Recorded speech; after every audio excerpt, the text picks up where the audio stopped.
and its allies to trip into more blunders, and that means creating non-stop, perpetual war in the Middle East.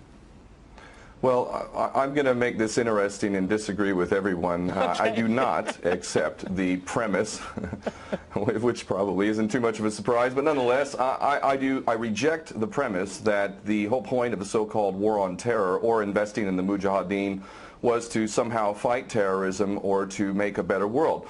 I would argue that if you really want to know what's happening with Middle Eastern policy, then you must read Oded Yanan's A Strategy for Israel in the 1980s. Now, in that document, which is pretty much being played out to a T right now and has been for many years, there were serious objectives for Israel. And Israel's main objectives were to expand and grow in line with the Greater Israel Project. And in order for it to do that, there would need to be an excuse to justify the expansion of Israel. And in order to do that, we would have to sow the seeds of sectarian hatred and violence in the region. The #1 target of this plan was Iraq. We've achieved that. That's not a failure. That's actually a success. Iraq is a failed state largely. It is an absolute basket case. Sectarian hatred is absolutely insane. We see the beheadings and all of this madness, and we think it's a disaster. No, it's not at all. In fact, it's all part of the plan to break up Iraq into 3 different states.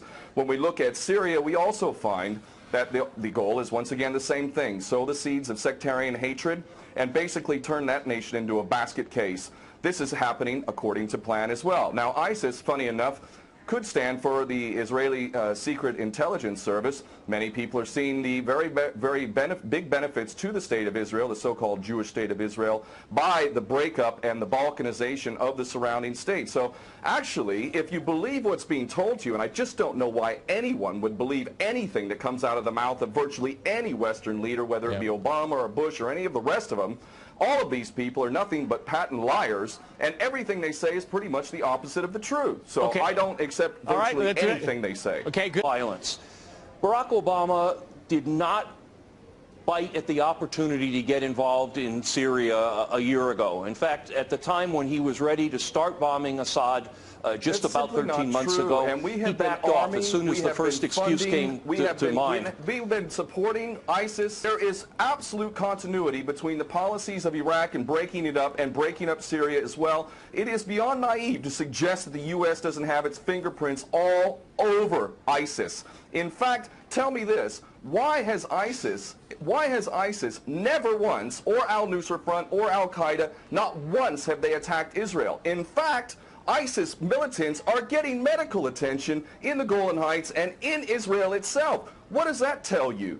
There is absolute continuity, but the actual policy, just like the Project for a New American Century laid out very clearly, that a, quote, new Pearl Harbor would be necessary to achieve this goal of full spectrum dominance. You could never tell the American people, or the world for that matter, we're going to fight wars of aggression where we're going to have to invade and occupy, we're going to have to spend hundreds of billions, if not trillions of dollars to achieve the goal of full spectrum dominance, which is to control, absolute control over air, land, sea, and space and cyberspace. The American people never would have bought it, so you can't tell them that. You have to tell them a bunch of lies. And we see this over and over again. What you have to do, Ken, if I can go... It would absolutely no question that there must always be a boogeyman. In fact, you're sitting in Russia now. For 50 years plus, we were fighting this Cold War that really was an absolute charade to begin with. There never really was a threat of a Soviet invasion. And for decades, we spent insane amounts of money developing nuclear weapons to the point of really completely, totally collective insanity. And here we sit today in a world that threatens a third world war with a policy that is clearly intended to totally destroy Syria. Let's see what happens.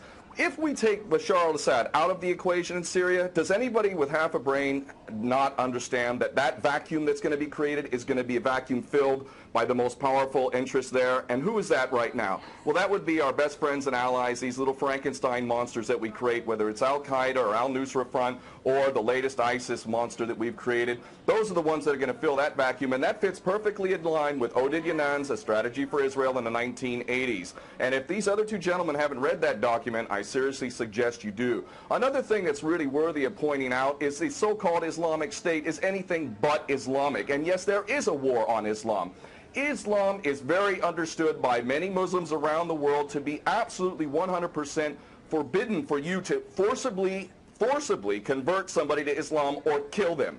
This is totally untrue. Back in the medieval times, when there was Muslim empires, it was an absolute understanding and policy amongst the Muslims who were in charge at that time that those who practiced whatever religion were allowed to continue practicing that religion, and they were not even forced to pay taxes into the Muslim empire itself. However, if people wanted to practice that religion, they would not be able to derive the benefits of the tax system and so on and so forth. The bottom line is no Muslim in their right mind would justify going in and literally executing men, women, and children simply because they don't convert to your religion. These people are not Islamic. They are creations of the monster, which is the empire of the United States and all its cohorts in Israel and England in particular. And this monster is purposely created to justify the continuing insanity of the never-ending war policy, which is really the core of America. And that is exactly why I renounced my U.S. citizenship. This madness cannot be considered anything but the major threat to the world.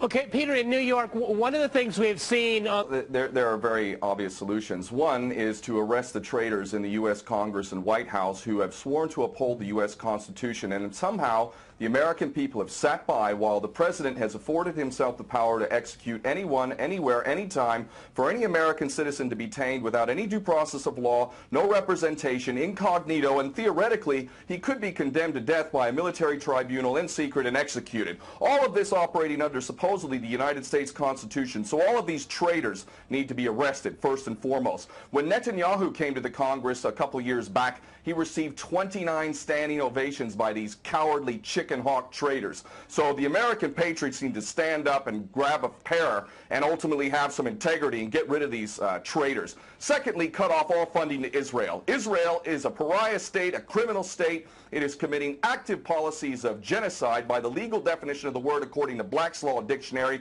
That country needs to be cut off right now. All of their attention needs to turn inward. Stop your little empire endeavors and full spectrum dominance and all of this sort of madness. Start taking care of your infrastructure back home. Start taking care of the American citizens who have worked their whole lives and now find themselves wondering how they're going to keep a roof over their head. All of that is very obvious and very sensible. Or America can continue to decline into an absolute total pariah state, hated and resented around the world, and maybe bring the whole world into World War III. I would prefer that we do the former instead of the latter, but ultimately we need some serious change in government, and that means getting rid of these traitors. Okay.